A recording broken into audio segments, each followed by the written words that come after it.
Hello everyone, how's everyone doing? If you're new here, welcome. If you're not new here, hey girl, hey. I hope everyone's doing well. I hope everyone had an awesome Thanksgiving day and weekend. If you celebrated, it went too fast for me. Christmas is coming. New Year will be here before you know it. 2026 is right around the corner. I just can't believe it. 2025 blew by so fast. I feel like the summer was just almost non-existent. It just disappeared. It went by. It came and just went by too quick. Too quick, like it does every year. It is just, I don't, it's, maybe it's because of the work that I do that I feel like the years just fly on by so fast. I don't know what it is, but I feel like the time has just been going by too fast. Who else agrees? We are going to be making this little gingerbread man. As you see, I rolled out some clay. I first figured out what color I wanted to make, and this was the color that I came up with. It's, closest to gingerbread color as I could. Tried to get it as close as I could. I'm making like a little, um, I don't know what we would call maybe like a little section of hair, but I also want it to look like chocolate as well. So we are going.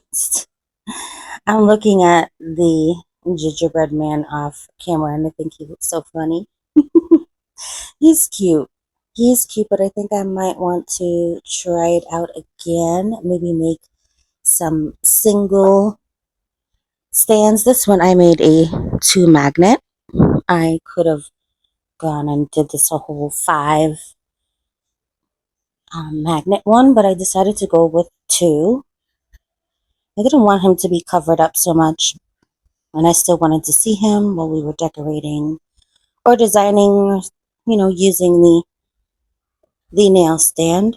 Most of you know that I have made several clay nail stands, and I have made plenty of videos on them. I also have kind of converted, or I don't know, maybe, I don't know if you want to say recycled or reuse maybe, but I had some old resin pieces that I have had in my collection for quite a while.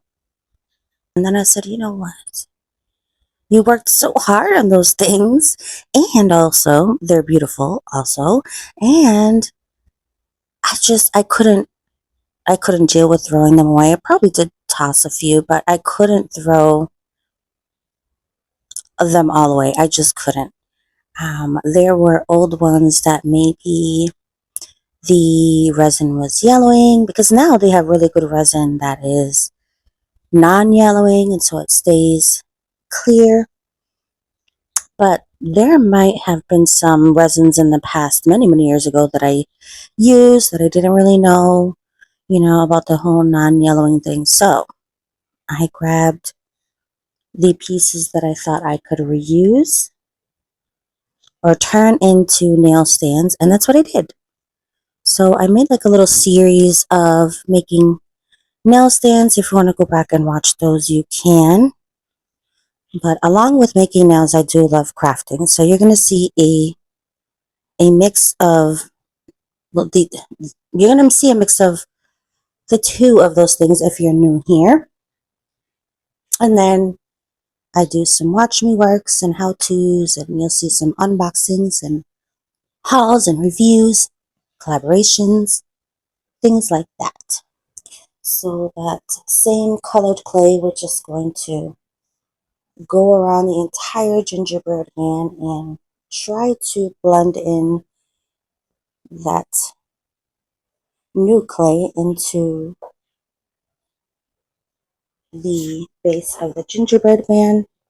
Try to blend it in as much as possible. I really needed to have pushed in the sides. I needed to have pushed them. So I pushed them in a little bit. I needed to have done it a little bit more, is what I'm trying to say. So a little bit more is what I needed, but that's okay. So like I said, I want to try to make some tiny, tiny guys. I have made some really tiny gingerbread men in the past, so I think I'm going to take them as scale and kind of try to do those same sized gingerbread men and just do them again and make maybe a few single nail stands. I think that would be really cute.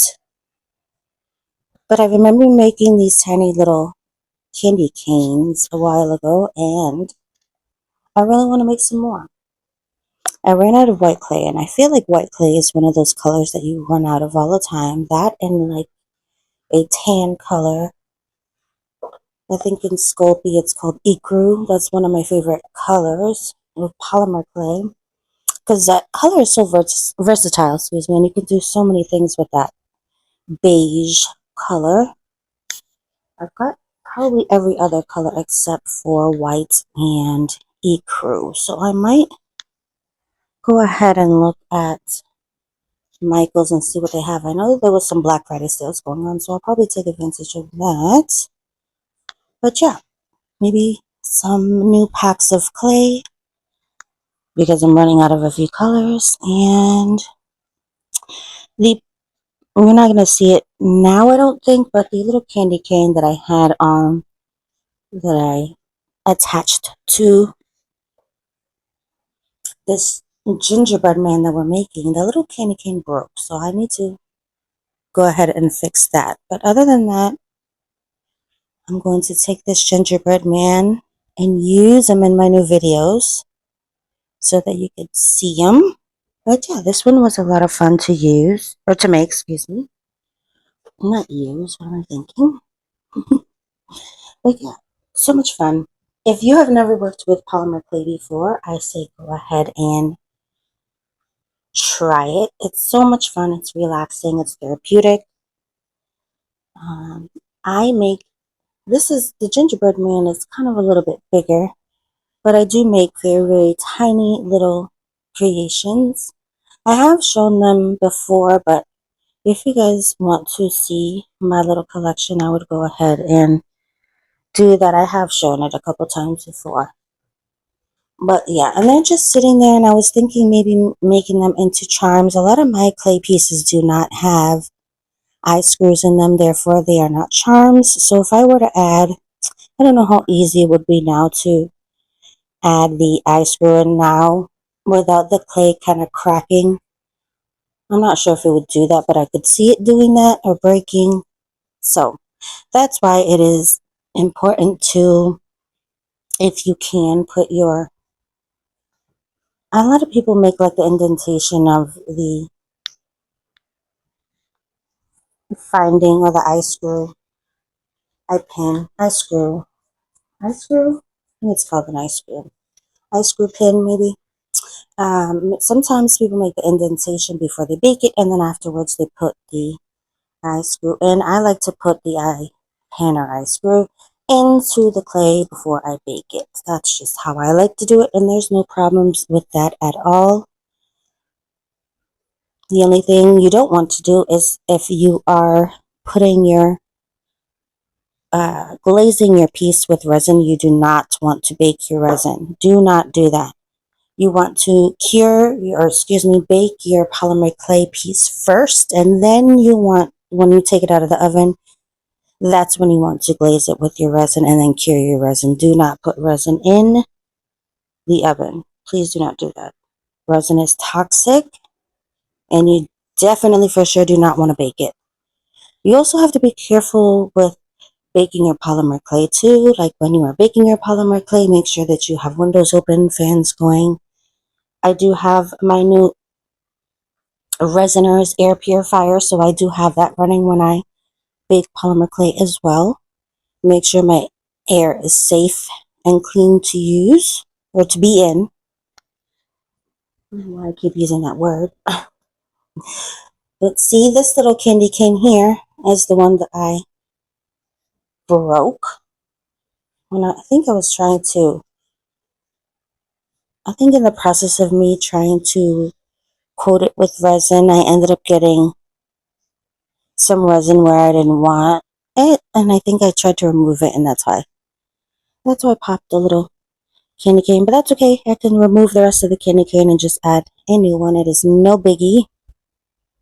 But I am going to look at some different colors when I get home from work and probably get those because I'd like to get some new colors. But yeah, we made a little bow for him, his cheeks, his little buttons, his little swirls, tongue twister. And I think he came out really cute. The thing that you do not see here are the magnets. So we have created the gingerbread man. I have now baked it. It is now rock solid. I can go ahead and tap this on my surface and it is going to be hard. So that is the cool thing about this polymer clay that I am using. As you can see, I'm not making any indentations with my fingers. Yes, there are two little gaps and I should have sealed the polymer clay and blended it in just a little bit more, as you can see. But I think it was because I was in a rush and I really wanted to get this video up for you guys. I didn't want to take too long with this video, but it really honestly would have took 2 seconds for me to blend that clay a little bit better, but it is a learning lesson because that leak was not fun, but it's okay. I cured it on the front side and then I turned it around and I actually coated the back side with resin as well. So it evened out. It was all good. Nothing happened. It was just a little leak, and that is the good part or good thing about having a silicone mat right up under you, because if you do spring a leak or you do down on your surface, it's okay because you can just go ahead and really what I do is I go ahead and cure that little whatever it is that you spilled on your surface. I go ahead and cure it and then I can go ahead and clean it up, and it's just easier that way instead of dealing with it wet. I don't want to deal with it when it is not cured. I'd rather cure it and then clean it up that way because it's easy to peel off of your mat because it's cured, and also because it's silicone. It's just easier to clean up that way. So if you don't have any silicone mats, I definitely would say invest in one because they are such a good help when it comes to clean up and you won't ruin your surface. So yes, that is just a little tip. Always be careful when you're working with resin. Be very, very careful because resin can be toxic, and I would definitely recommend, and it would be good if you use all of your protective stuff like gloves and eyewear, open window, fan, mask if you can. I know people wear respirators. Those can be quite expensive, but definitely worth it. I would definitely probably get one of those at some point, but I do have everything else. You want to protect your hands and things like that. So just be very careful when you are using resin. If you are new to it, this is the end of the video. I'll see you in the next one. Bye.